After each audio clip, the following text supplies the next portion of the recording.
il faut comprendre indigné. Ah, ok. Ces activités étaient-elles déjà méprisées ou le devinrent-elles à la suite de ces mesures? D'autres causes, comme la protection des intérêts de la res publica ou d'un groupe social, peuvent-elles les expliquer? Le but de ces lois est d'autant plus difficile à saisir que les sources sont peu nombreuses et qu'elles ne prévoyaient pas de sanctions, semble-t-il. Enfin, la dernière interrogation porte sur le moyen utilisé, le recours à l'instrument législatif, alors que l'éthique aristocratique reposait largement sur le mos maiorum. Donc, nous allons commencer par présenter les 4 lois envisagées dans cette communication, avant de réfléchir un petit peu sur les sanctions que prévoyaient ces lois. Et je terminerai en exposant quelques pistes de réflexion, puisque, comme je vous l'ai dit, ce travail est en cours d'élaboration, et c'est pourquoi je serai heureux de bénéficier de vos lumières. Alors, commençons par la première mesure, qui est la loi Claudia sur les navires des sénateurs, qui est rapportée par Tite-Live à propos des élections pour 217 et qui fait allusion à un plébiscite que le candidat Caius Flaminius avait soutenu.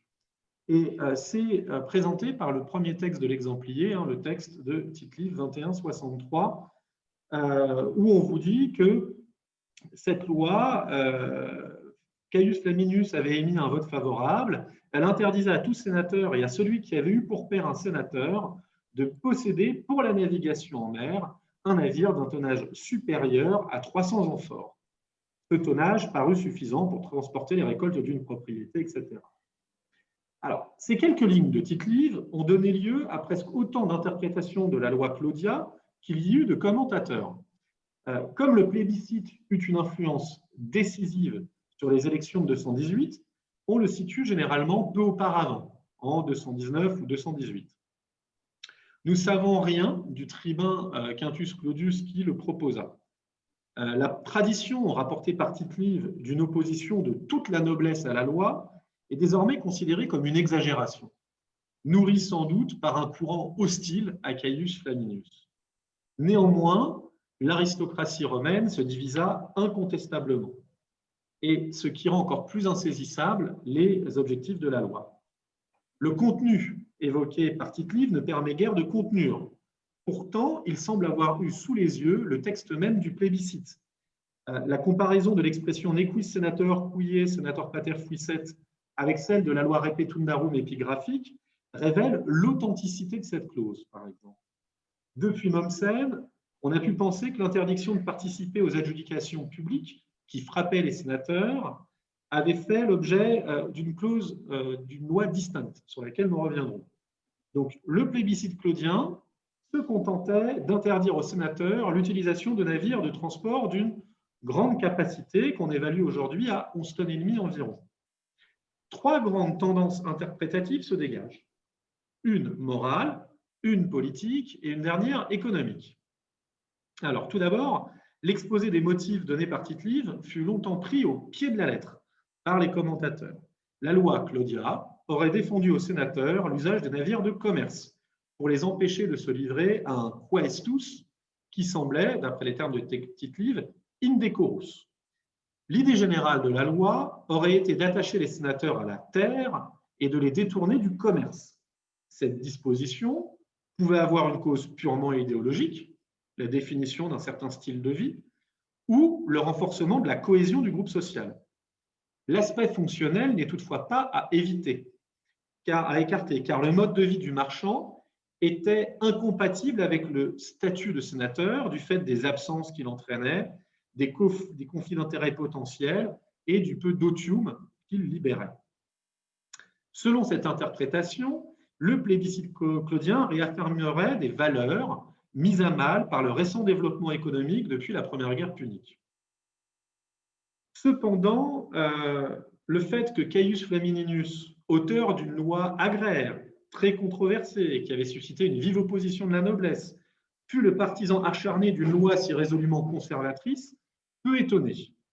De surcroît, Schatzmann, Darms, Gaba, Clemente ont bien montré que la loi Claudia n'interdisait pas aux sénateurs de se livrer au commerce maritime, mais qu'elle se bornait à les empêcher d'utiliser des navires de gros tonnage. Le législateur ne souhaitait donc pas fermer définitivement le monde des affaires aux sénateurs, mais leur rendre l'accès plus difficile. Surtout, certains historiens ont mis en avant qu'il n'était pas certain qu'en cette fin du IIIe siècle, le quaestus souffrit du même mépris qu'à la fin de la République. Selon eux, le texte livien pourrait traduire une conception postérieure au vote de la loi. Un passage de Denis d'Halicarnasse pourrait confirmer cette conception désormais largement partagée à la fin de la République. Il rapporte en effet qu'en 476, les Romains n'avaient pas le droit de gagner leur vie comme marchands et artisans. Alors, c'est bien sûr impossible, et cela semble plutôt évoquer l'organisation spartiate des Homoioi, mais avec une telle affirmation, Denis d'Halicarnasse voulait souligner le mépris à l'égard de ces activités. D'ailleurs, Caton, plus proche de cette loi, dans la préface du De Agricultura, parlait des risques, mais non de l'indignité du commerce maritime. Enfin, l'éloge funèbre, prononcé en 221, quelques années avant notre plébiscite, pour Lucius Caecilius Metellus, le consul de 251, plaçait parmi les 10 grands accomplissements le fait de s'enrichir. C'est le texte de Pline. Aussi, l'indignité du quaestus ne semble-t-elle pas évidente à cette époque et ne suffit pas à éclairer le sens de la loi.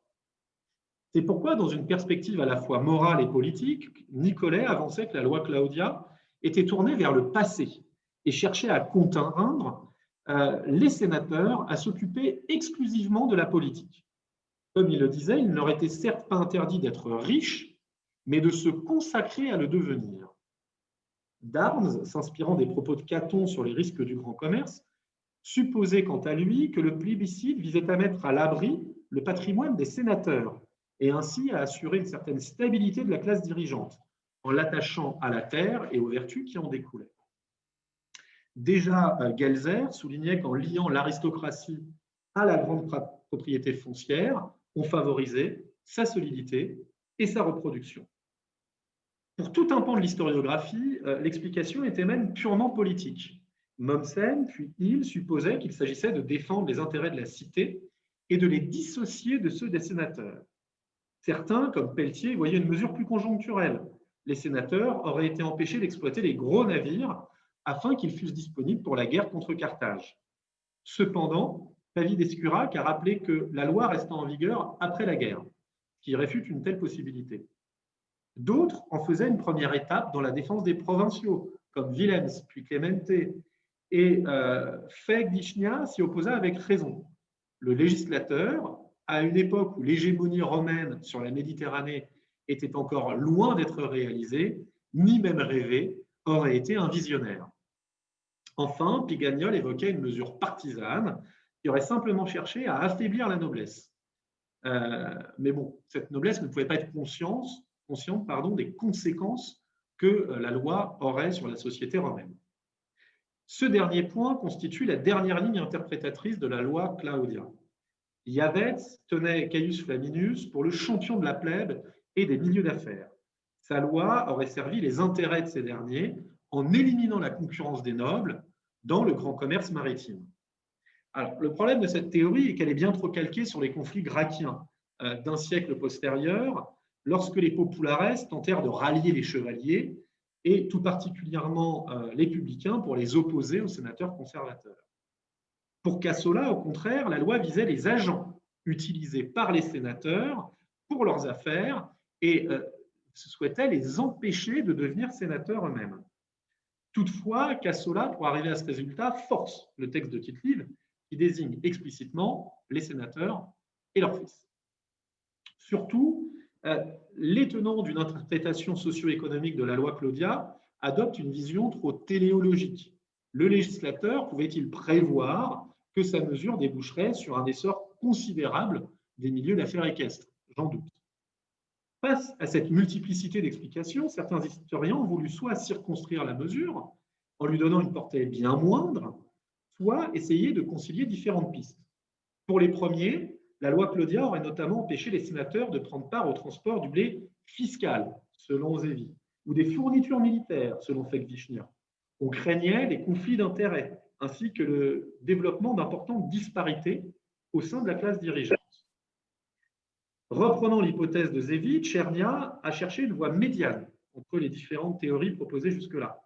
Pour cela, il a revalorisé l'interprétation morale en insistant sur le fait que dans l'éloge funèbre de Métellus, l'accroissement de la fortune était le seul accomplissement accompagné de la précision bono modo.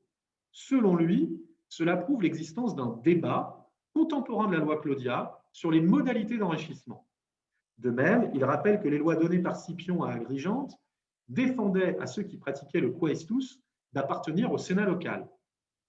Ainsi, Tchernia conclut que le motif de quaestus indecorus fut effectivement mis en avant par Quintus Claudius ou Flaminus d'ailleurs, et que visus semblait se rapporter bien aux auteurs et aux partisans de la loi. Que Caton, malgré ses diatribes contre le luxe, ne s'en prit pas au commerce maritime, et même qu'il y prit part grâce à des hommes de paille, d'après Plutarque, révèle que la condamnation de cette activité n'était pas encore unanimement partagée.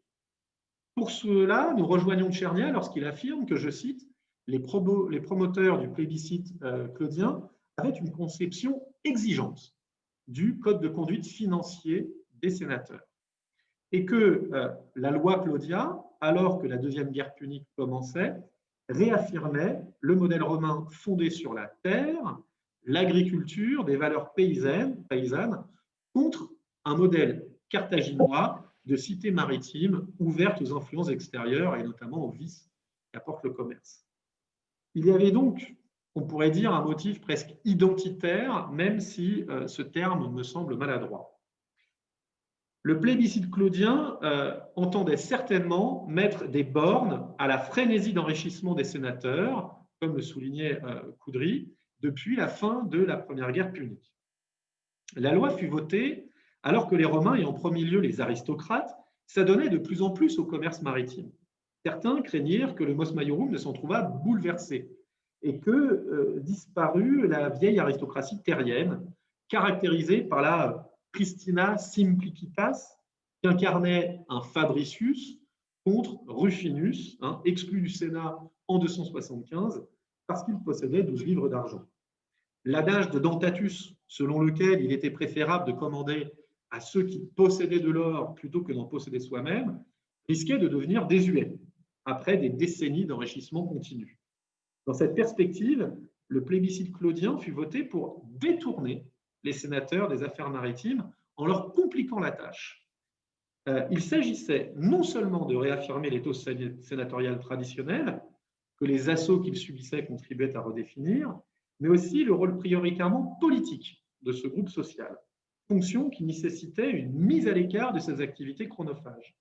On retrouve ici l'idée de hiérarchisation volontaire qui, selon Nicolet, assigne aux groupes et aux individus non seulement un rôle déterminé, mais en quelque sorte une existence propre.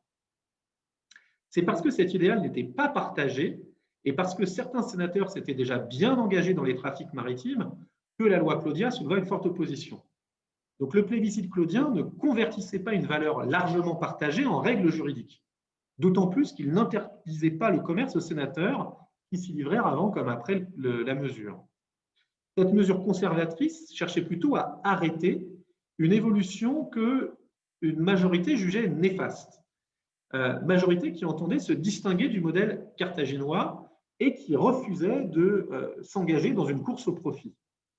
Cela s'accompagnait peut-être de préoccupations stratégiques, mais une chose est sûre, la loi contribua à réaffirmer l'éthos sénatorial du grand propriétaire terrien plutôt que du grand négociant. Et cette économie morale a été renforcée de sorte que la loi est devenue une loi cardinale du statut sénatorial, comme l'écrivait Bleiken. Ce qui nous amène à la deuxième loi. La deuxième loi est la loi Quinctia. Comparée aux autres mesures, la loi Quinctia est bien documentée, puisque Cicéron, Tite-Live et Tacite en parlent. Le témoignage le plus ancien pourrait être un fragment d'un discours de Caton, rapporté par l'historien Padouan.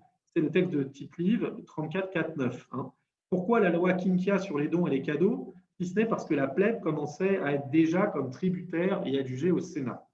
Alors, toutefois, certains commentateurs doutent de l'authenticité de ce fragment, ce qui voudrait dire que les plus anciennes allusions seraient celles de Cicéron. Toutefois, le témoignage le plus clair est celui de Tacite, Tacite 1153. C'est pourquoi, sur l'initiative de Caius Silius, consul désigné, dont je rappellerai le moment venu la puissance et la chute, les sénateurs, se levant tous ensemble, réclament l'application de la loi Quinquia, qui, depuis l'Antiquité, interdit de recevoir, pour plaider une cause, le moindre argent ou cadeau.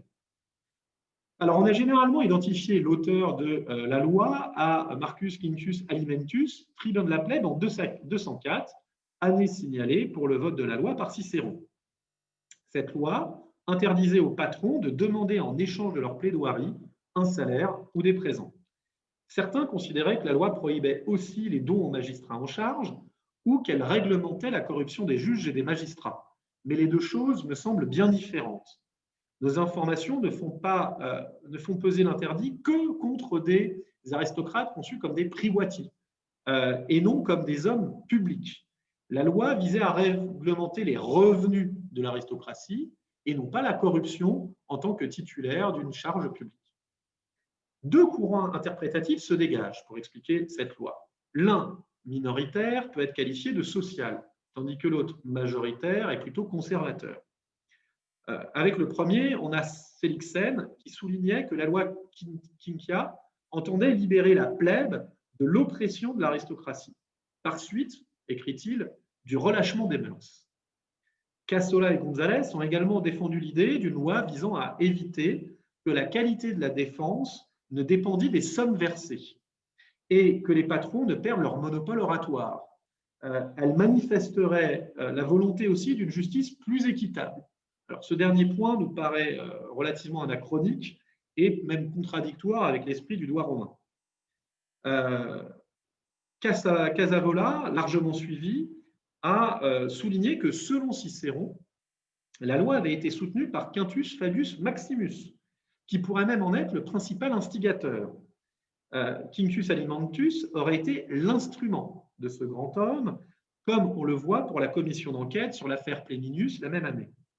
Selon Casavola, la loi Quinquia relevait du projet de restauration économique et morale de l'État poursuivi par le parti fabien, qui entendait faire respecter l'antique coutume de la gratuité des charges publiques, d'administration parcimonieuse et de prospérité modérée dans une société avant tout paysanne. Cette prospérité devait dépendre avant tout, selon ce parti, de la seule expansion dans la péninsule. Alors, Casavola rapproche aussi cette loi du remboursement, la même année, des sommes empruntées en 210. Le contexte avait en effet son importance. Casavola estime que les dévastations de la Deuxième Guerre punique devaient être à l'origine de nombreux procès, sollicitant davantage les patrons qui se retrouvaient en position de force. Le recours au patronat augmentait aussi du fait de l'éloignement des théâtres d'opération. Et Jean-Michel David rattache, lui, la mesure à l'introduction du denier en 211, qui avait conduit à un essor des échanges marchands, essor qui faisait craindre la disparition des rapports économiques traditionnels fondés sur la fides. En définitive, c'est Bleichen qui résume le mieux ce courant conservateur en affirmant que la loi Quinquia visait à préserver l'ordre social et les relations de clientèle reposant sur la fides, dont les aristocrates étaient les grands gagnants. Une marchandisation du patronat judiciaire rendrait les clientèles plus volatiles et leur captation épuiserait les aristocrates et ne bénéficierait en plus qu'à quelques-uns. Notons qu'ici, on peut faire un rapprochement assez intéressant avec les égalitaristes du XVIIIe siècle qui voyaient justement le marché comme un moyen pour les simples habitants de sortir de la dépendance d'un maître. Donc là, on voit comment cette mesure pourrait être conservatrice en réalité et maintenir la domination aristocratique. La seule concession faite au courant social par David est la crainte de la perte du monopole et d'une professionnalisation du patronat judiciaire, ce qui arriva malgré tout sous l'Empire. L'opposition de Caius Claudius Cento, signalée par Cicéron, va à l'encontre de l'idée de langue d'une loi qui faisait que convertir un mos bien accepté. Baltruche considérait que le mos maiorum avait été abandonné depuis quelques années et que les nobles avaient pris conscience du danger et fait voter cette loi. Cela expliquerait le consentement du Sénat qui étonnait Kunkel. Les aristocrates renonçaient effectivement d'eux-mêmes à une source de revenus. En réalité, ce sacrifice était nécessaire pour préserver le consensus avec le peuple qui sortait exsangue de la Deuxième Guerre punique. Si le MOS avait été délaissé, c'était peut-être parce que la classe dirigeante aussi avait été profondément renouvelée pendant la guerre. On se souvient de la Lectio Senatus exceptionnelle de Fabius Butteo en 216, qui avait recruté pas moins de 177 sénateurs, sur 300 théoriquement. Or, Christian Stein a bien montré le bouleversement sociologique du Sénat à cette occasion.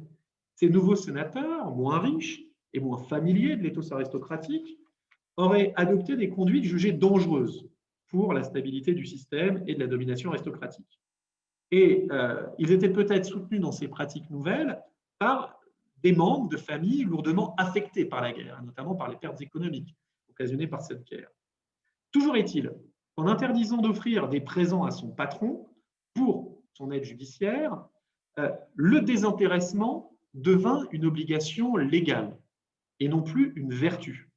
En voulant réaffirmer l'éthos aristocratique, la loi Quinquia, paradoxalement, le fragilisait et faisait cesser la fiction de la gratuité de ce service. La créance de gratia demeurait le plus souvent tacite, et on sait encore aujourd'hui combien il est indécent d'exiger un contre-don. En dissipant l'idée d'un aristocrate romain dévoué pour ses clients, la loi Quinquia ne pouvait, en définitive, qu'endommager l'éthique aristocratique qu'elle voulait défendre.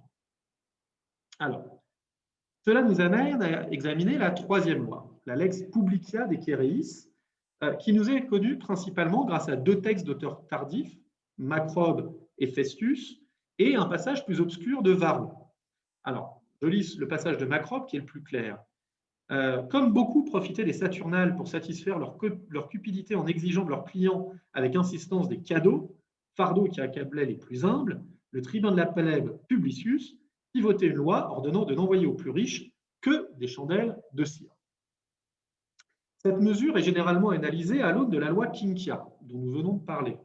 Comme elle semble plus générale, elle est jugée antérieure, et Caius Publicius Bibulus, tribun de la plèbe en 209, apparaît comme le candidat idéal pour l'avoir soumise au peuple. La tradition le présente en effet comme un démagogue et un ennemi de Marcellus et de la faction aristocratique. Selon Baltruche, on aurait la même configuration qu'avec la loi Claudia et Flaminius. Publicius, qui s'était fait connaître en s'opposant à la noblesse, afficha par la suite son respect du mos maiorum en faisant voter une loi, cette loi.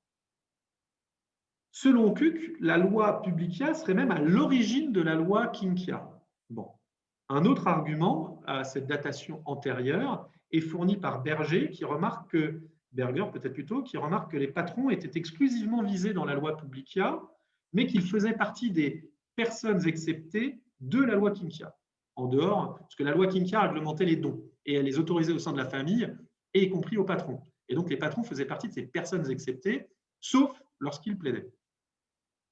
Alors, comme pour la loi Quinquia, les historiens ont voulu voir dans cette mesure une défense de la plèbe contre les excès des puissants et une volonté de mettre fin à un abus.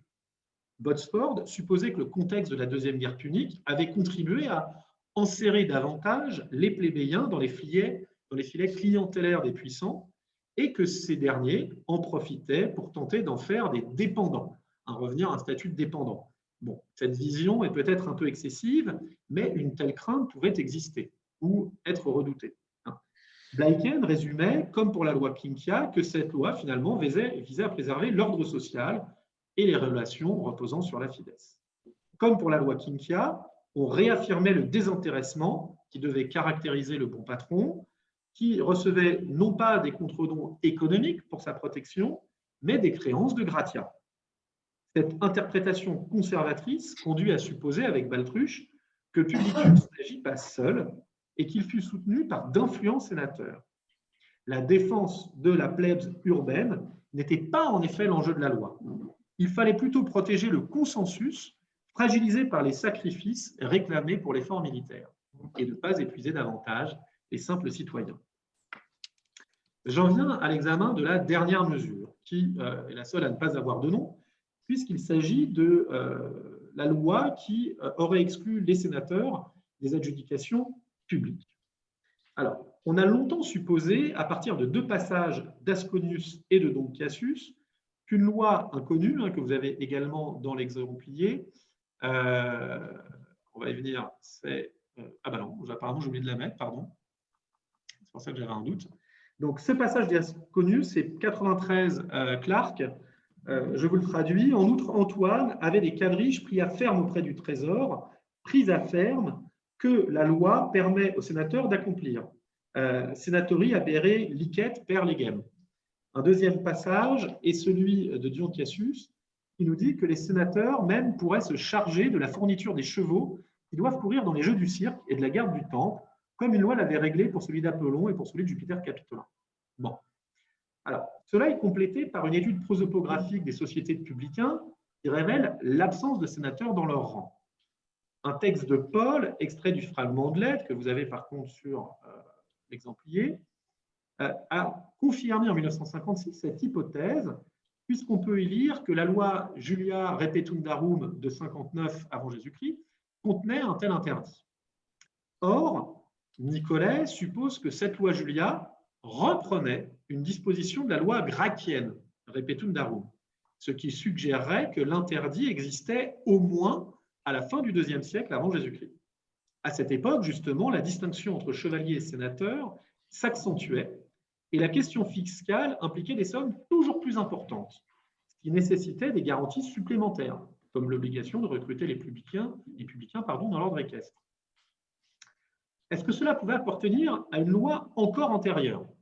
Mommsen pensait que l'interdit devait être aussi ancien que les sociétés de publicains et que, par conséquent, Tite-Live l'aurait mentionné dans la deuxième décade perdue. Bon, c'est tiré beaucoup, me semble-t-il, du silence livien. Bleichen a proposé, lui, de l'attacher à la loi Claudia. Elle aurait en fait interdit les deux, ce qui semble peu probable.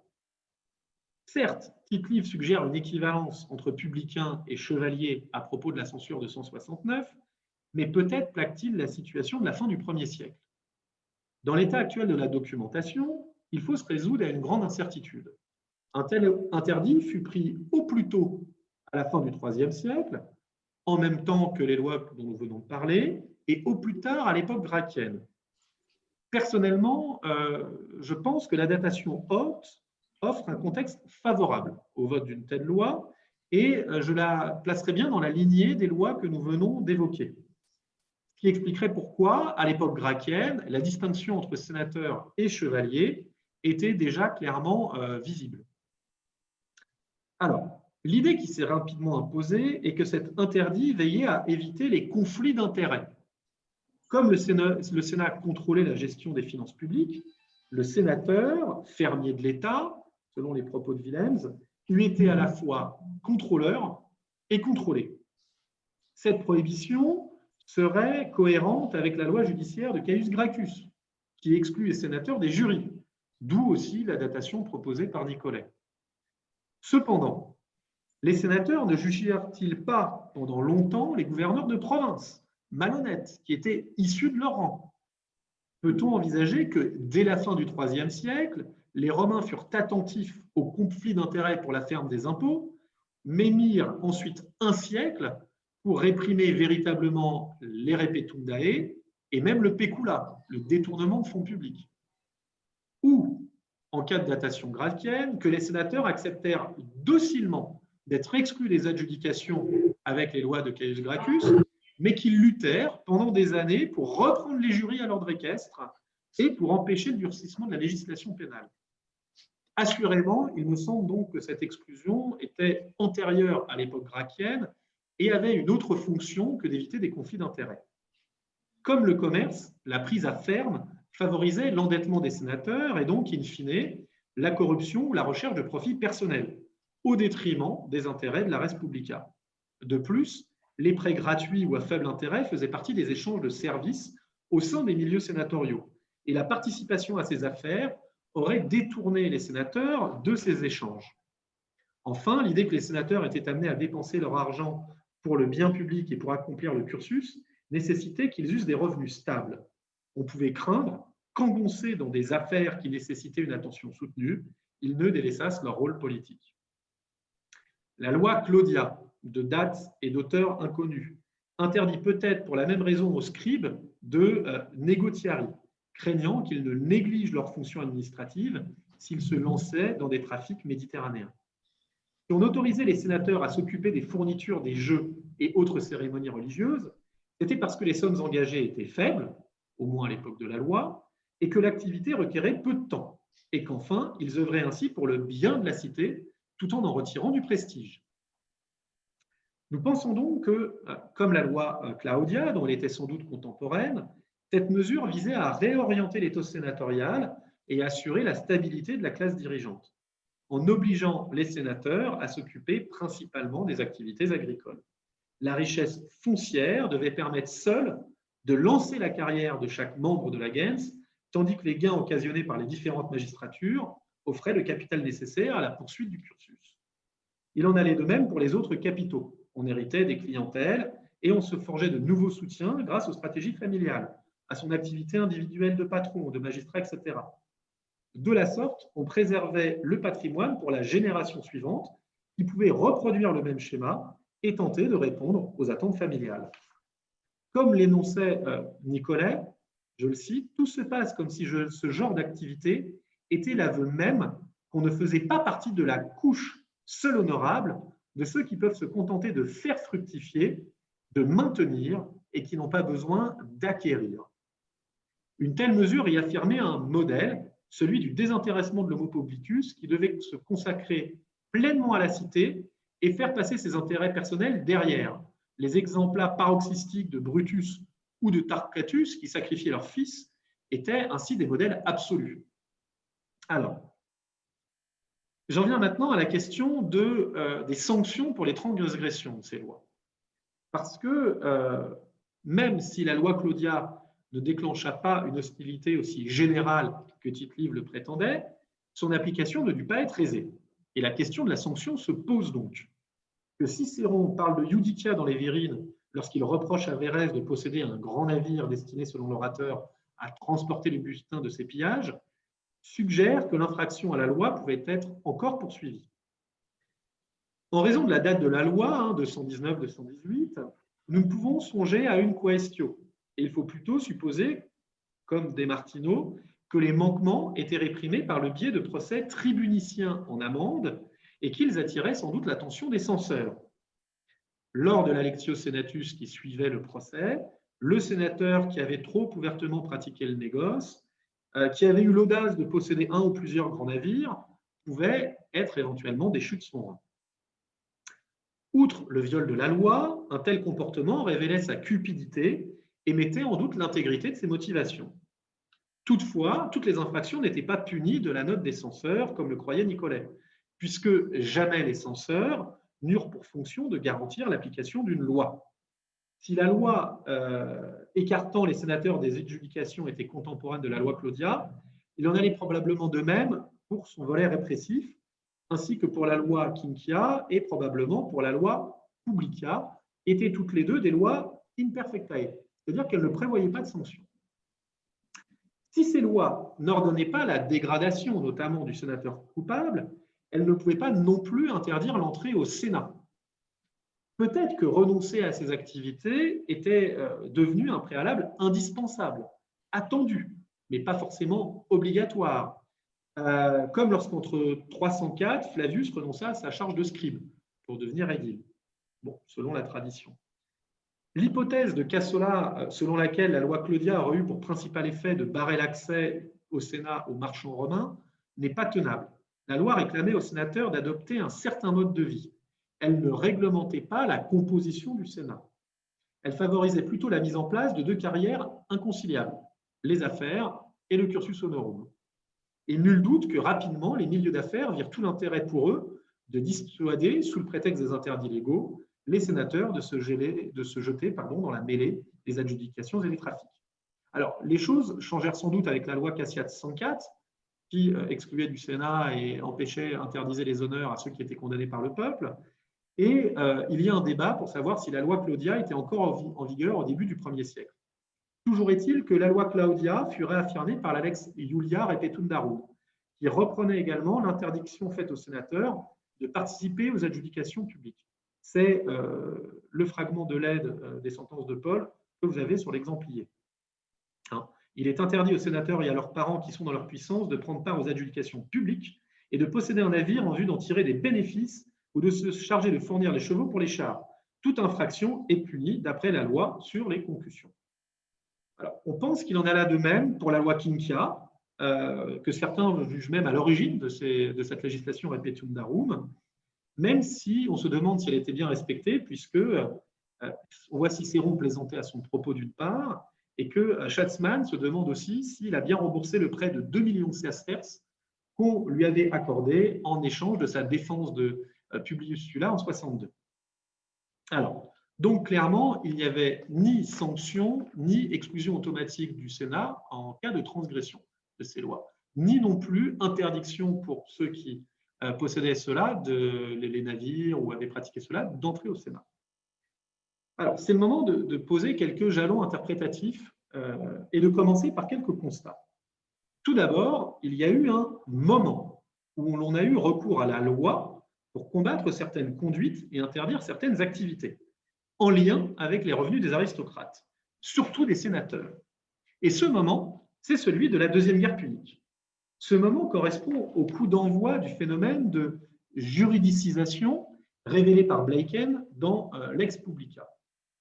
Ainsi, les bouleversements dans l'environnement ont conduit à fixer de manière objective et positive les conduites aristocratiques.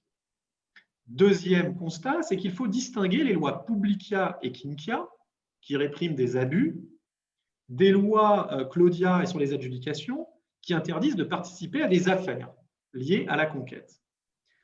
Pour les mauvaises conduites, on revenait à une situation antérieure jugée préférable, au moins pour les simples citoyens et pour les aristocrates. Pour les adjudications et le commerce, ces activités n'étaient pas dégradantes, elles n'étaient pas considérées comme unanimement indignes et il y avait débat, ce qui nous conduit à réfléchir au but de la loi.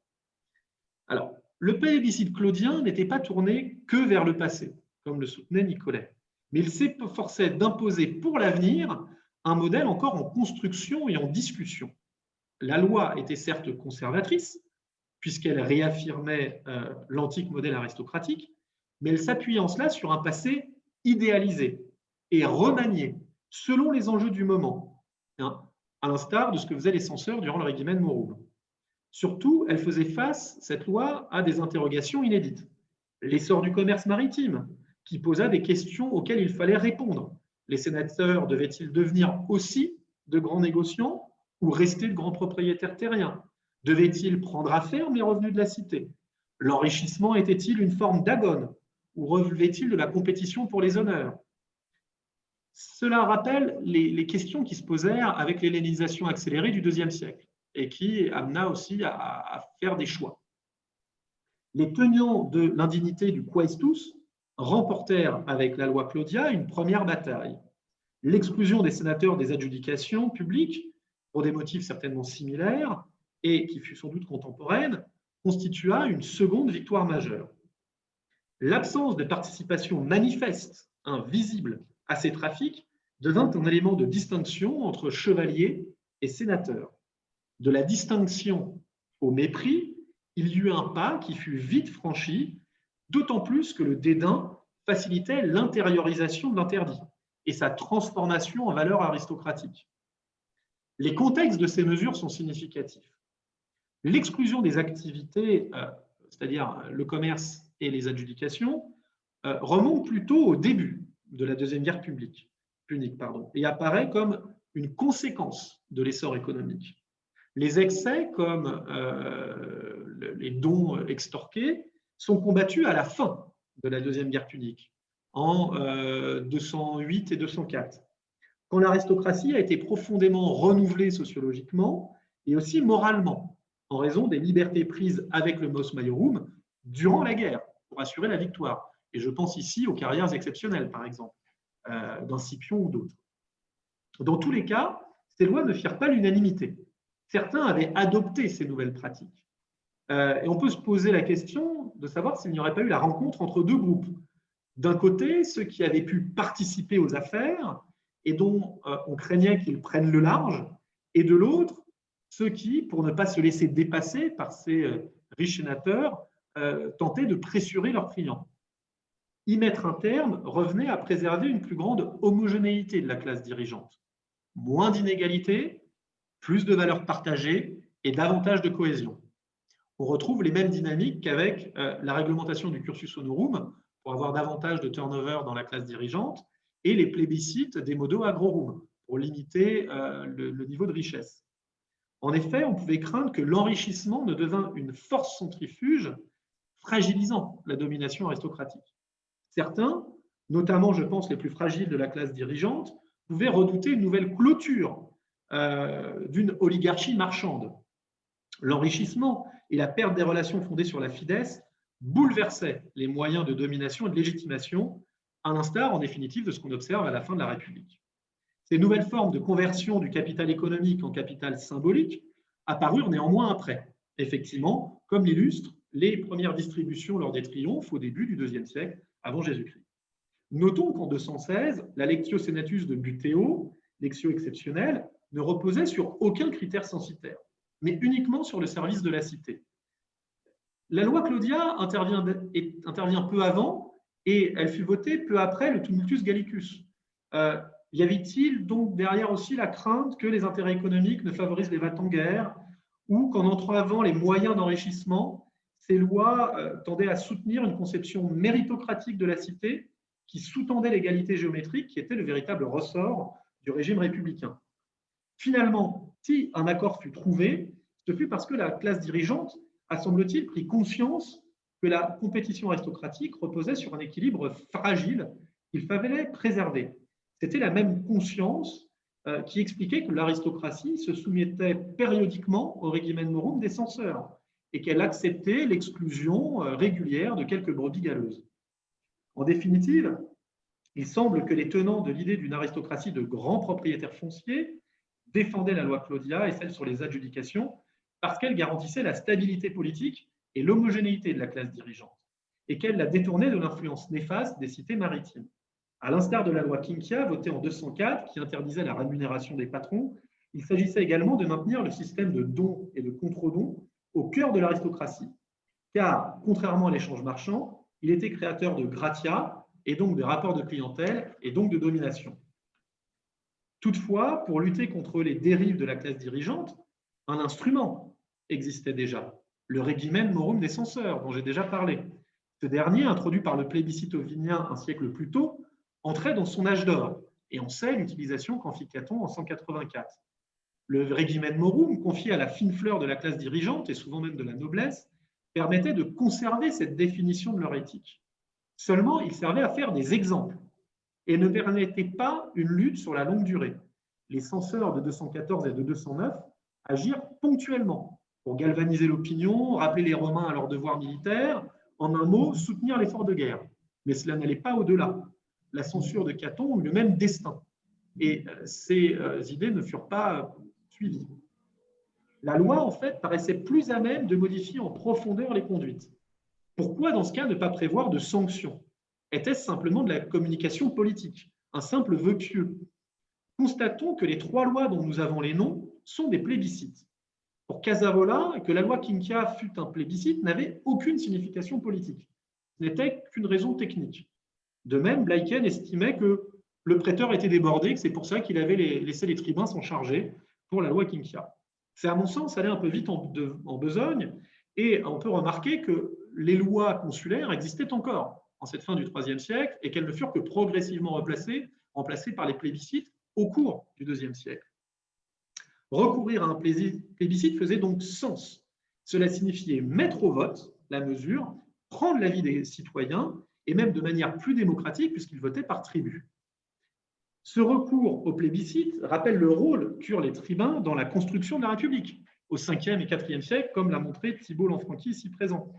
Cette construction se poursuivait et visait toujours la classe dirigeante, non plus dans les institutions et dans l'ouverture des collèges de magistrats et de prêtres, mais dans son ethos. Une continuité pouvait apparaître et faire sens.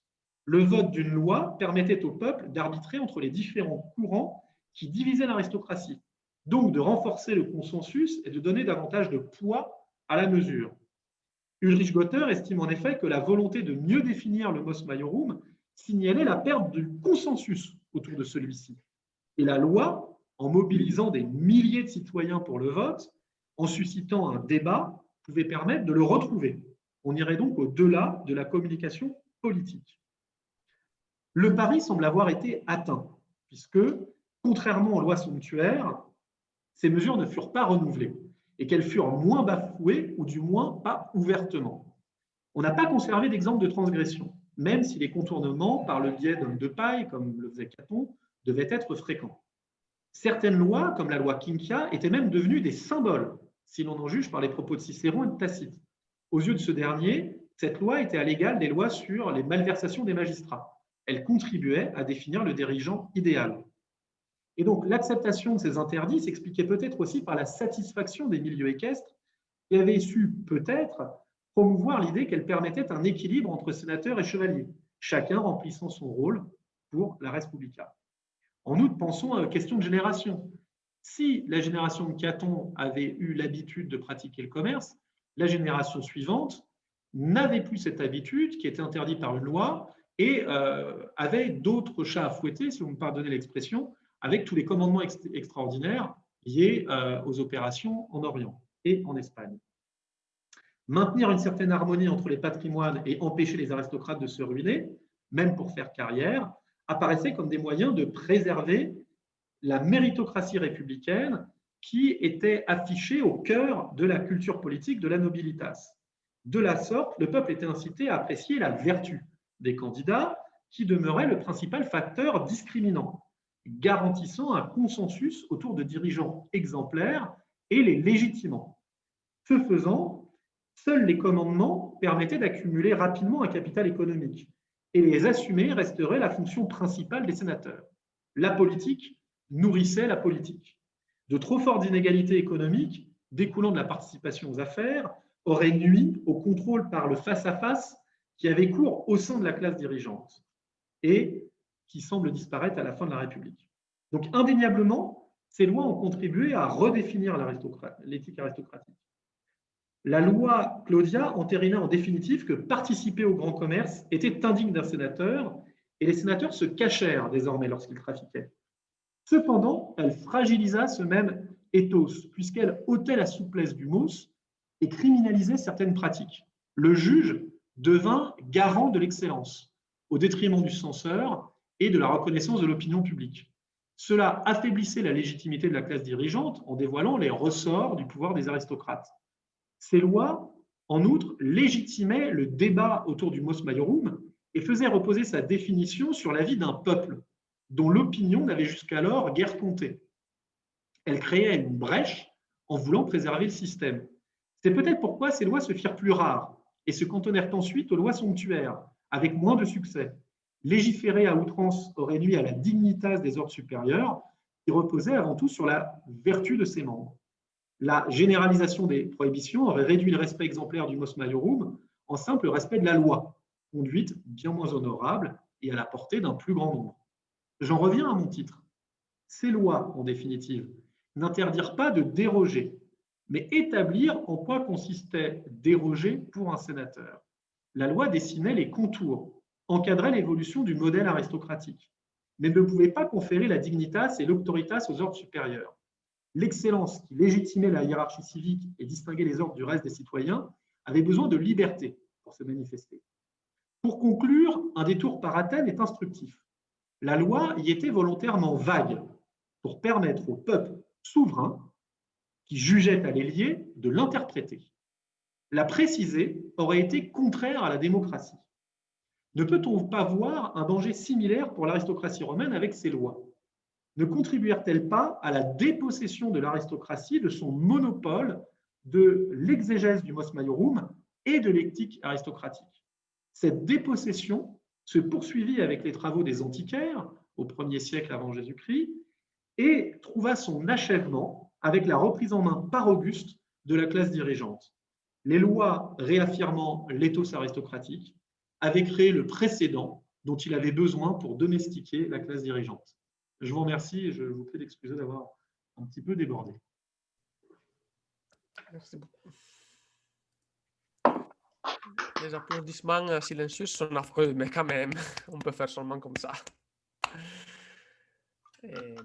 Bien, merci beaucoup alors, Clément. Merci beaucoup parce que ta communication était très, très, très riche de questions, très riche de problèmes, très riche d'idées qui nous obligent à réfléchir beaucoup. Je demanderais si quelqu'un a des questions avant de commencer, or if anybody has some questions, please.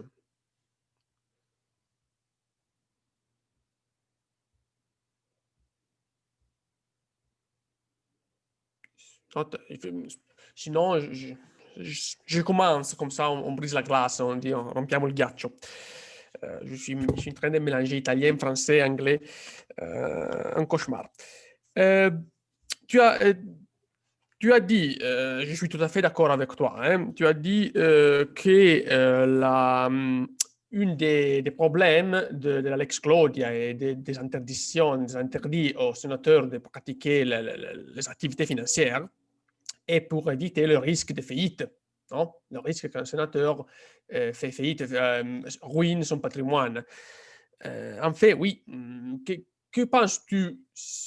Est-ce que tu penses si on peut faire une connexion, établir une connexion avec ce règlement aristocratique qui est censé de bloquer les patrimoines, de sauvegarder le patrimoine des sénateurs et tout règlement qui ont date traditionnellement au XIIe siècle pour améliorer le commerce, le grand commerce. Je pense aux actiones additice, au peculium, à la lex Rodia de Iactu, qui sont considérées comme des lois, des règles qui vont diminuer le risque, l'allocation du risque dans les contrats commerciaux. Et si d'après quelqu'un, sont même des instruments qui permettent aux sénateurs de pratiquer le commerce en utilisant les esclaves, les libertes, etc. Est-ce que tu penses qu'on peut considérer les deux comme liés par une même idée, par un même processus d'évolution juridique, ou sont tout à fait séparés?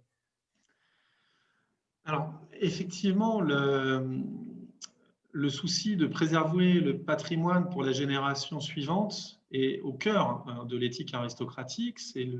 Quand on parle de patrimoine, on parle non seulement de patrimoine économique, mais aussi de patrimoine social, hein, conserver les clientèles, de patrimoine symbolique en égalant les succès des ancêtres. Et on sait que c'était un motif qu'on retrouve à plusieurs reprises de dégradation des censeurs. Donc celui qui ne savait pas gérer son patrimoine risquait d'être sanctionné par les censeurs, d'être chassé du Sénat ou de l'ordre équestre. On sait aussi qu'il y avait la mesure pour les prodigues, pour les déclarer inaptes à gérer leur patrimoine. Donc il y avait un réel souci là-dedans. Et donc les mesures dont tu parles, qui visaient à rendre le commerce plus sûr, à mon avis, vont avec peut-être ces lois, parce que ces lois, finalement, en obligeant les sénateurs à s'écarter, en leur compliquant la tâche, finalement, ils ne pouvaient pas impliquer autant d'argent s'ils utilisaient des hommes de paille que s'ils avaient été complètement libres. Hein, devoir recourir à des intermédiaires, ça augmente un petit peu les risques, hein, c'est prendre des hommes de confiance. Et puis, il y a aussi un côté où on se cache en quelque sorte, on ne le fait pas ouvertement, donc on engage des sommes moindres. Et si en plus ces sommes finalement sont plus stables, au moins de risques, à mon avis, ça va de pair avec cette idée vraiment fondamentale de s'assurer que la classe dirigeante se reproduise. Donc oui, je trouve que l'idée est intéressante, oui. Ouais, je suis en fait d'accord. Et bien quand même, c'est l'application, c'est le census, naturellement. Tu as bien dit, c'est le rôle du censeur, c'est aux censeurs qui doivent faire appliquer ces mesures. Je crois qu'ils n'ont pas de sanctions, en véritable, non, les lois que tu as énoncées. On ne connaît pas de sanctions précises, non? Non, il n'y a pas de sanctions précises et en plus, ce n'est pas la mission du censeur de faire appliquer la loi. Il y a une conception très judiciaire de la fonction du regimen morum, qui consiste à dire que le prêteur est là pour les infractions au droit et le censeur est là pour les infractions au mos. En fait, c'est le censeur, il utilise son arbitraire. Et il décide librement. Et donc, ces lois ne le contraignent pas, comme le contraindront par la suite les lois pénales, notamment la loi Cassia de 104 et les lois pénales des repetundis, des peculatu, des ambitu, etc. Okay. Merci beaucoup. Thank you very much. Thank you very much. We have some questions. So, before Christina. Salut Clément. J'aurais une question parce que j'étais très intéressée.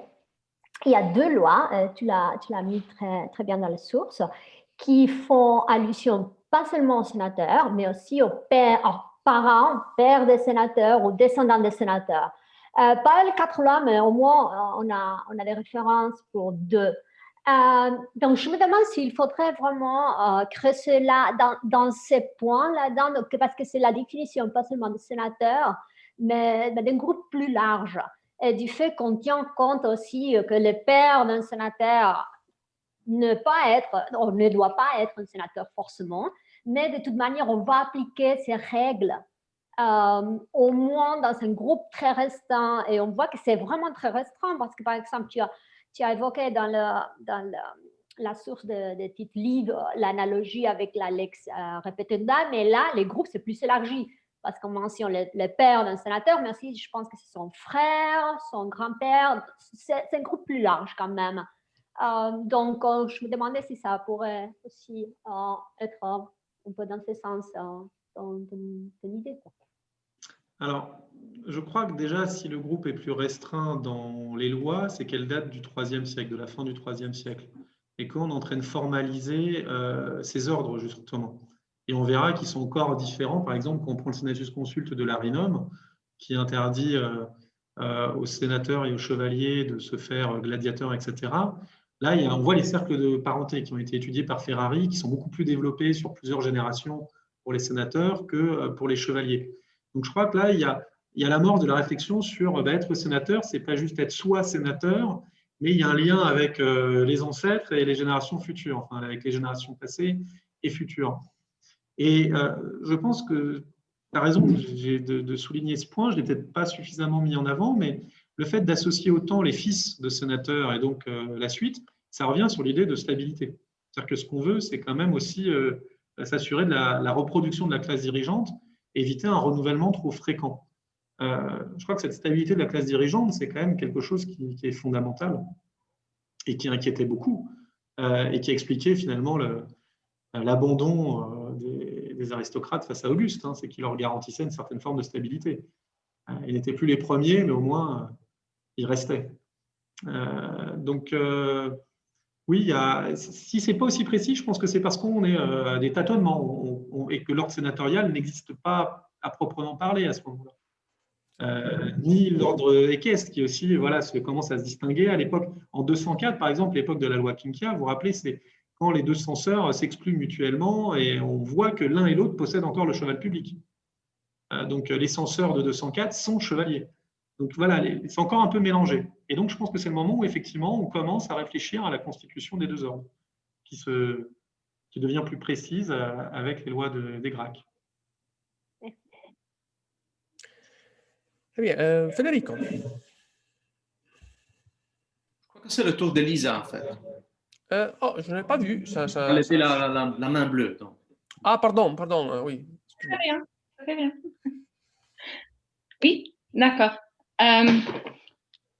Alors, si le vidéo marche, est-ce que vous pouvez me voir? Oui, là. Oh, on t'entend très bien, quand même. D'accord. Alors, je vais essayer en français, mais ça fait beaucoup de temps que je n'ai pas parlé, mais quand même, je vais essayer. D'accord. Alors, merci pour cette présentation. J'ai très bien aimé et I'm very, very grateful for it, also for you having sort of summed up and put together these laws. And I think, et je crois que vous êtes, que c'est très, très, très bien de les voir ensemble et d'essayer de comprendre à ce moment-là, fin du IIIe siècle et début du IIe siècle, qu'est-ce qui se passe. Mais bon, et pendant la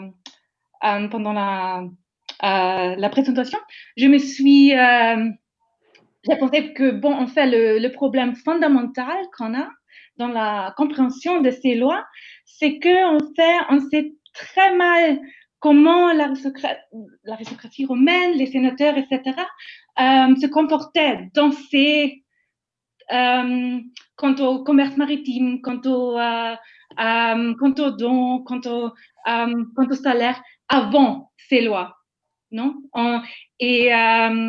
Je me suis demandé si vous connaissez les travaux récents de Seth Bernard, qui a publié quelques articles sur l'histoire économique à Rome du IIIe siècle, qui sont très intéressants et je croyais aussi pour penser sur ces lois-là dont vous avez parlé, parce qu'il essaie de montrer, c'est son argument, qu'au IIIe siècle, en fait, l'élite romaine a des attitudes très diverses vers l'environnement commercial qui est en train de se développer autour d'eux. Alors, il y a quelques sénateurs qui disent oui, le commerce est super et on fait, et d'autres qui disent non, mais peut-être non. Il faut avoir des systèmes de valeurs différents. Et de cette perspective, ce qui est très, très, très intéressant, c'est que, bon, peut-être il y avait 70 ans dans l'histoire de cette élite où c'était pas un problème.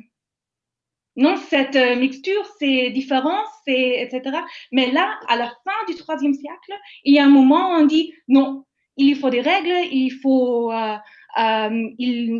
réglementer ça. Moi, je me suis demandé s'il faudrait inclure dans vos lois aussi cette pratique. Je crois que c'est I'm just going to say it in English, 194 BCE.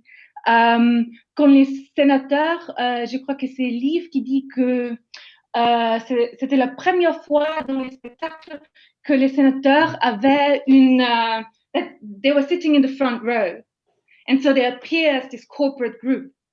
And so I was wondering, right, if there's also another way of reading these laws as sort of just a repeated attempt at corporatization of this group that in a way, like, they do it via morals, but somehow that corporate identity sort of, and demonstrating it and performing it, right, and that everyone recognizes senators, somehow that becomes really, really important. And if you find that that's a plausible interpretation, right, why is that happening at that point? What could be the background? What's going on there? Pardon pour le mélange. Non. Je ne jette pas la pierre, au contraire. Et j'aimerais bien parler le français, enfin d'autres langues où parler le français. Alors, effectivement, on a un problème, c'est que sur le IIIe siècle, on n'a pas beaucoup de sources. Donc, il y a effectivement un manque qui fait qu'on a peu de pistes pour savoir quelles étaient les pratiques sénatoriales vis-à-vis de ces affaires. Et je dirais qu'il y a même, alors je vais soulever un deuxième problème vous n'avez pas signalé, c'est qu'il y a aussi toute une reconstruction historiographique. C'est-à-dire que toutes ces lois, etc., sont connues par des auteurs qui écrivent bien après, une fois que justement cet ethos aristocratique est tel qu'il existe. Enfin voilà, une fois que Cicéron, Tite-Live, ils vivent dans un monde où ce sont les chevaliers qui sont publicains. Et ils ont tendance peut-être aussi à projeter cet état de fait à une période antérieure. Donc, on a ce double problème. Alors après, ces travaux, non, je ne les connais pas. Enfin, et je ne suis pas certain d'avoir bien compris le nom. Donc, si vous voulez l'écrire dans le chat, ce sera avec grand plaisir. I can Ah, d'accord, oui, c'est Seth Bernard. Oui. Alors, j'en ai entendu parler, mais pour l'instant, je n'ai pas lu. Non. Comme je dis, il y a des choses que j'ai laissées sur le bureau, et donc je suis content de savoir que ça vaut la peine pour mes recherches. Voilà, que ce serait bien utile. And then, oui. I think so precisely because of this question of sources that you mentioned, it's very interesting because he just marshals a lot of archaeological evidence for, that has actually only just very recently been excavated for sort of thinking about or beginning to think about or arguing that we can actually think about sort of economic history in Rome in the 3rd century, also with regard to senatorial or sort of elite behavior.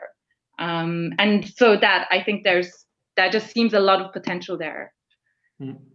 Alors après, quand vous dites pourquoi à la fin du IIIe siècle, on n'est pas obligé de penser que c'est une rupture, que ces lois arrivent, sont un coup de tonnerre et qu'avant, il ne se passait rien. Je pense qu'au contraire, il y avait débat. Et le débat, alors, on le voit déjà avec l'exclusion très célèbre de Rufinus pour ces 12 livres d'argent par Fabricius lors de la censure de 275, où on voit qu'il y avait quand même…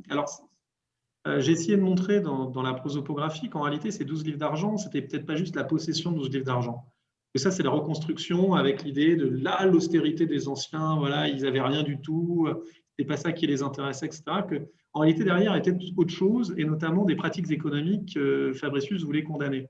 Donc, à mon sens, c'est pas parce que c'est pas un coup de tonnerre, cette loi Claudia en 218, c'est plutôt l'aboutissement de débats qui ont traversé tout ce siècle et qui ont interrogé. Donc, la fameuse aussi identité de la Sabine qui est conquise et qui enrichit, voilà, qui pose la question du rapport à la richesse, le développement du monnayage. Donc, à mon avis, il y a eu tout un tas de questions et qui aboutissent à cette loi en 218. Alors, pourquoi à ce moment précis? Je vous avoue que là, je n'ai pas de réponse. En tout cas, on constate que c'est aussi un moment, c'est un peu le coup d'envoi de l'arrivée de la loi pour le droit public, le droit privé aussi. Donc, il y a un moment où c'est le recours à l'instrument législatif devient plus général, plus fréquent. Et c'est peut-être pour ça. Avant, il y avait d'autres débats qui n'ont pas laissé de trace. Et avec la loi, ils ont laissé une trace et on est capable de le voir. Bon. De même, on ne sait pas trop ce qui s'est passé pour les censures entre 275 et 218. Donc, il s'est peut-être passé d'autres choses.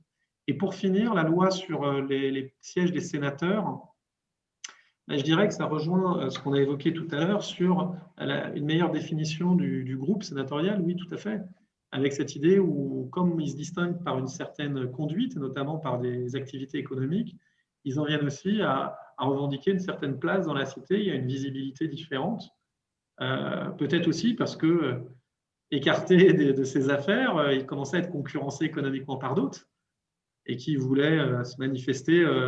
Voilà, se manifester au jeu simplement avec sa toche pourpre, etc. Ça ne suffisait plus face à d'autres très riches, des nouveaux riches. En fait, cette question sur la richesse, ça me rappelle ce qui s'est passé dans les cités grecques au tout début des cités grecques au 7e siècle. Ces débats entre qu'est-ce qui prime, la naissance, les eupatrides ou la richesse, les nouveaux riches qui revendiquent une place, etc. Donc, je me demande s'il n'y a pas aussi… Voilà, si cette loi, c'est aussi une manière de s'affirmer, de dire remettre les choses à leur place, les sénateurs sont obsus, même s'ils n'ont pas de signe ostentatoire de richesse comme d'autres peut-être. Enfin, c'est une piste, je ne sais pas. Okay. Thank you. Sorry, but I cannot see blue hands in my position. So I see there is Federico now. It's your turn. Peut-être, oui. Bon, Clément, je te remercie immensement de cette contribution qui me paraît-il, a une force interprétative remarquable. Il y a vraiment une certaine idée de la fin du IIIe siècle et du IIe siècle qui est très cohérente et qui a aussi des conséquences majeures, je crois, sur certains aspects de notre lecture de la longue durée. Le lien que tu as établi vers la fin de ton exposé entre le développement dans le domaine économique à la fin du IIIe siècle et la réflexion des antiquaires sur les mos maiorium dans le 1er siècle me paraît vraiment un point majeur. Et donc, ta discussion est énormément riche et complexe. Et bon, j'en attends la version écrite avec enthousiasme. J'ai une petite suggestion, disons, et deux questions. En reprenant la suggestion de Lisa sur le livre de Bernard, il y a aussi un livre tout à fait récent aussi, même plus récent que celui de Bernard, par Daniel Padilla Peralta, qui vient de paraître chez Princeton et qui s'appelle Divine Institutions. Il s'agit d'un livre qui explore le lien entre la monumentalisation de Rome, surtout dans le domaine de l'architecture religieuse, et la construction d'un paysage matériel et symbolique, d'un paysage religieux, sur le plan matériel et sur le plan symbolique. Et évidemment, la construction d'un paysage religieux a aussi une dimension politique, surtout à Rome. Et bon, il me paraît que certains aspects de la discussion de Padilla Peralta puissent être tout à fait utiles à ton argumentation sur la construction de nouvelles hiérarchies, bipartitions politiques et institutionnelles. J'ai deux questions ponctuelles, disons. La première, c'est sur les plébiscites. C'est le plébiscite dont tu as parlé d'une façon, je crois, très convaincante en identifiant le rôle arbitral, disons, du peuple et de la législation populaire. Et tribunicienne, en fait. Bon, je cite en parler parce que je vois que Thibault est encore avec nous, mais bon. Il y a des lois tribuniciennes, évidemment, il y a des tribuns, et comme l'on sait, on ne sait presque rien de ces tribuns-là. Pourquoi? Est-ce qu'ils sont vraiment des instruments, des utiles dans les mains des gens plus puissants et plus intelligents qu'eux, ou bien faut-il faire compte avec les choix littéraires, les biais littéraires de nos sources, des livres, des titres livres évidemment et de ces sources. C'est une question classique, mais bon, c'est une question importante, me paraît-il. Et la deuxième question est une question historiographique. Tu as démontré la richesse et la complexité historiographique de ce problème. Bon, peut-être je me trompe ici, mais je crois que tu n'as pas mentionné un auteur qui, dans le contexte anglais, britannique et américain aussi, je crois, est vraiment un auteur classique sur ce thème-là, Peter Brandt. Peter Brandt, notamment sa réflexion sur la convergence d'intérêts et bien des valeurs aussi dans le domaine économique et social entre sénateurs et chevaliers. Brandt n'est pas central, disons, dans ta reconstruction. Je crois que c'est un choix évidemment délibéré, mais ce qui m'intéresse, c'est ton opinion sur cette thèse-là de Brandt sur la convergence d'intérêts entre sénateurs et chevaliers. Et bon, les liens entre ton argumentation et le modèle de Brandt.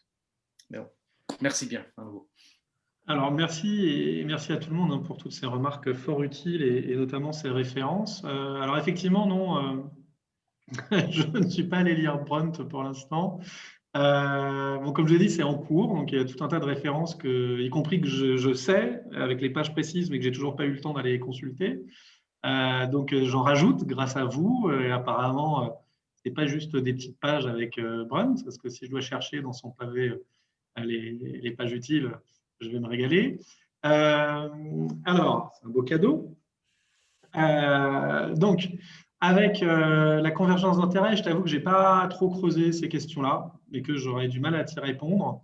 En revanche, bon, convergence d'intérêts, il y a au moins une convergence politique, il me semble, puisque les chevaliers aussi, même s'ils ne sont pas l'élite de la classe dirigeante, enfin, comme les sénateurs, ils sont quand même un peu plus nombreux, ils ont aussi intérêt à maintenir un certain système social et à maintenir des liens avec les sénateurs. Bon. Et la cohabitation se passait plutôt bien jusqu'à l'époque gracchienne, on va dire, on a l'impression. Alors en revanche, du coup, je rebondirai davantage sur ce que tu dis sur les plébiscites et les tribuns. Est-ce que c'était vraiment des petites choses fragiles mises entre les mains d'odieux et cyniques nobles?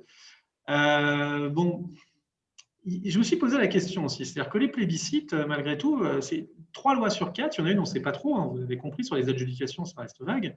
Les 3 autres, ce sont des plébiscites, portés par des tribuns qu'on ne connaît pas vraiment par ailleurs. Et je me suis demandé dans quelle mesure ça pouvait pas. Alors, je n'en ai pas parlé, mais c'est une question que je me suis posée. Est-ce que c'est un peu bête de se dire, tiens, est-ce qu'on n'aurait pas là un peu aussi les origines, une interprétation un peu populariste, presque, on pourrait dire, de tribuns qui affrontent un petit peu la noblesse, essayent de lui arracher certaines prérogatives pour satisfaire les chevaliers, puisqu'ils sont issus de l'ordre équestre, pour éviter d'être dépassés aussi, c'est-à-dire que ces personnes qui sont battues et qui sont arrivées jusqu'au tribunat et qui parfois n'espèrent guère plus, voilà, ils sont au maximum de leurs possibilités et qui craignent que ce soit les grandes familles qui s'emparent de toutes ces affaires juteuses et que voilà, le fossé se creuse davantage entre ceux qui peuvent prétendre à être un jour des hommes nouveaux à intégrer. Et voilà. Est-ce qu'il y a aussi une idée de partage des fruits de la conquête avec le peuple que ces tribuns essayent de défendre et du coup de capitaliser leur action politique sur cette défense, je ne sais pas. Et comme on a très peu d'écho là-dessus, ça reste un peu vague. Mais c'est vrai que voir uniquement l'écrivain comme instrumentalisé, ça me paraît un petit peu réducteur. Là-dessus, je te rejoins. Après, ça nécessiterait aussi d'aller revoir tout ce qui se dit sur Optimates, Populares, etc. et tout un tas de choses. Bon, comme tu dis, j'aimerais bien qu'un jour on puisse le lire. Et ça m'oblige à faire des choix pour le moment, mais je pense qu'il y a quelque chose aussi à creuser, effectivement, et que ces tribuns ils peuvent signaler une autre force politique, d'autres idées politiques aussi. Donc, désolé de ne pas répondre plus précisément à tes questions. Mais non. J'essaierai avec la version écrite. Merci. Bien sûr, il y a une autre question. Oui, naturellement. Giovanni, vas-y. Et bonsoir. J'aurais une question plutôt qui relève la question de la solidité de la propriété. Et il y a une partie du digeste où on parle des locati conducti, où notamment on présente la possibilité que dans le cas où une armée subvient sur le terrain qui a été loué, le conducteur soit délivré de tout paiement. Et là, c'est quelque chose que Luigi Capogrossi Colognesi avait mentionné comme une sorte de possible solution au Covid, mais disons, c'est pas très à jour et c'est pas à la une dans le domaine des notices, mais c'est très intéressant parce que notamment le locatio conductio est une possibilité qui existe seulement dès le IIIe siècle, comme c'est fait en monnaie et non comme le mutuum que en nature et sans intérêt. Et or ma question est notamment si la solidité de la propriété della proprietà fondiaria, della propriété foncière. Bien, si cette propriété est vraiment tellement solide au point qu'on puisse la valider même après la guerre d'Hannibal, qui avait mis, qui avait donné quelques problèmes à ça, et si, notamment après les guerres civiles qui ont ravagé l'Italie, peut-être, on puisse continuer à la considérer comme la plus solide, la richesse la plus solide. Voilà. Merci. Alors, merci pour ces remarques. Alors, le fait est, c'est que en fait, les lois qui essayent de contraindre les sénateurs à rester des grands propriétaires fonciers sont prises au début de la guerre punique. Enfin, la loi Claudia, c'est en 219 ou 218.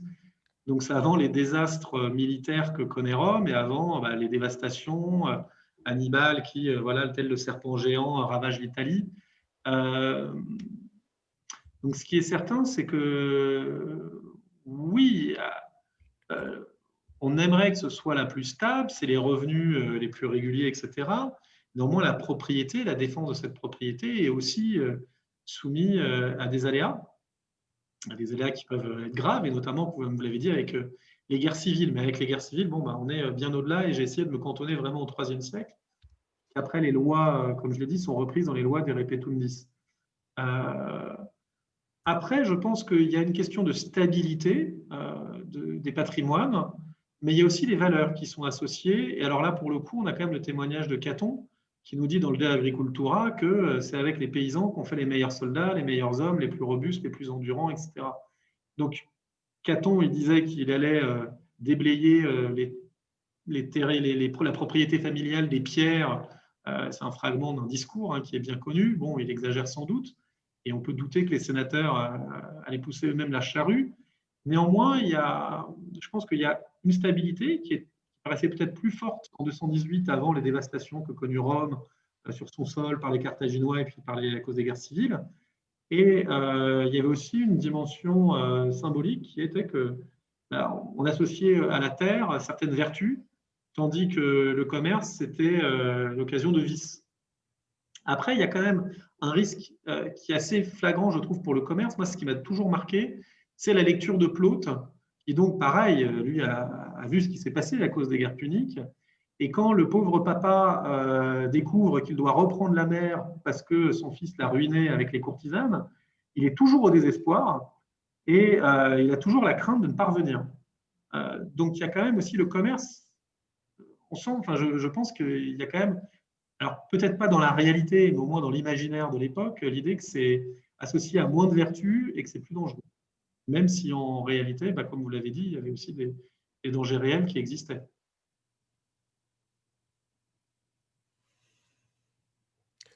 Merci beaucoup. Okay. We have some suggestion in the chat room by Louis Webb, who has had some bibliographical indication.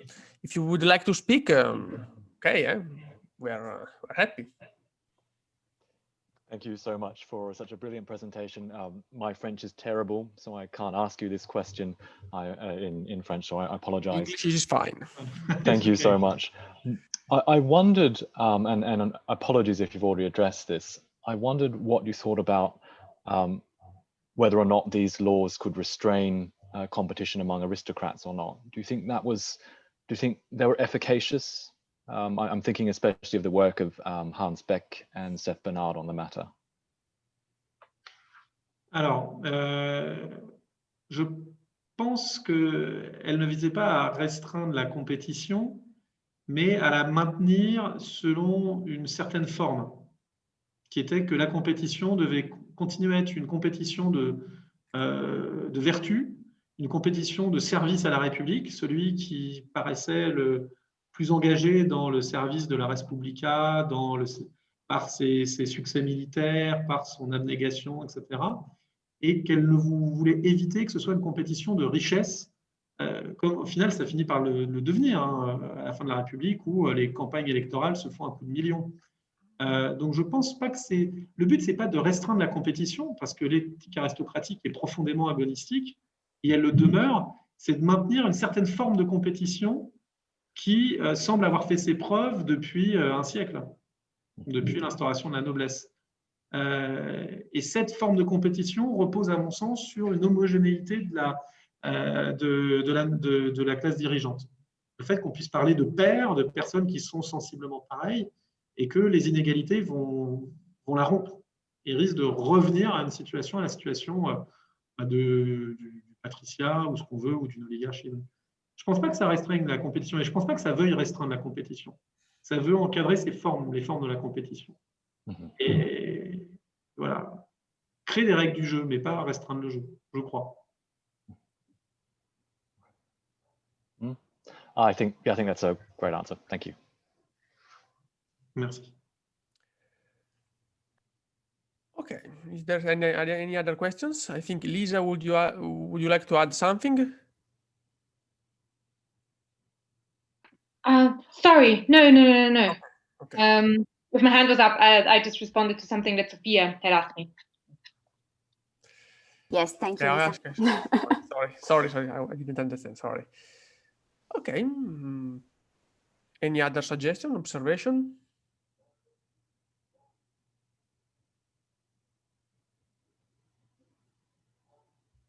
So, okay, we are fine. Again, I would like to thank you, really, Clément, for your contribution, your speech, which was very, very, very important. And thank you to everybody for the very good discussion we had. See you next I week. hate this kind of clapping of hand because it is not personal, but in any case, I owe you a clapping hand when we will see. Okay. See you next week if you're free and willing to come along with our friend Giusto Traina from the Sorbonne, who will be speaking about, if I'm not mistaken, Caesar's Eastern Campaign and the Roman Revolution. I have the program here. Yeah. Ok. 29 October 29, Giusto Traina, la campagna orientale di Cesare e la rivoluzione romana. The correct title. Je mettrai juste un petit mot pour finir, pour remercier vraiment tout le monde pour toutes ces indications, ces suggestions, etc. Trouvé très utile. Pour remercier encore une fois Federico et Mattia d'avoir inventé ce format grâce à l'épidémie mondiale, hein, comme quoi il y a des retombées positives. Donc, je viens d'être déclaré cas contact, ce qui me ravit. Et donc la semaine prochaine, je serai peut-être malade et pas parmi vous. Et remercier tout le monde d'avoir fait l'effort que je n'ai pas fait de parler une langue étrangère. Et je vous prie de m'excuser. Je ferai des efforts aussi pour les prochaines fois vous poser des questions au moins en anglais et pas seulement en français. Donc merci beaucoup et bravo à vous. Merci à toi, Clément. On t'est très reconnaissant. Merci. Bonsoir à tous. You can stop the recording, I think. Ciao, ciao. Yes. Ciao. Ciao. Merci beaucoup.